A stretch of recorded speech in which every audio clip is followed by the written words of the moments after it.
যে আমাৰ চুলিত যিবিধ প্ৰটিন থাকে সেই প্ৰটিনবিধৰে নাম হ'ল আমাৰ কেৰাটিন প্ৰটিন।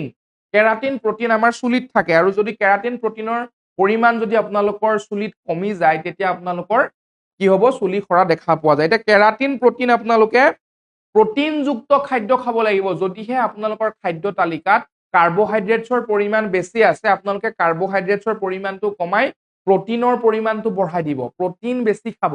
চুলিৰ কাৰণে আমাক প্ৰটিন বহুত বেছিকৈ লাগে, কেৰাটিন প্ৰটিন লাগে, তো আপোনালোকে প্ৰটিনৰ পৰিমাণটো বঢ়াই দিব। কলডিল, কলপচলা এইবিলাক খাব, বিটৰুট খাব, কলডিল, কলপচলা, বিটৰুট এইবিলাক বস্তু খাব, চুলিৰ কাৰণে ভাল।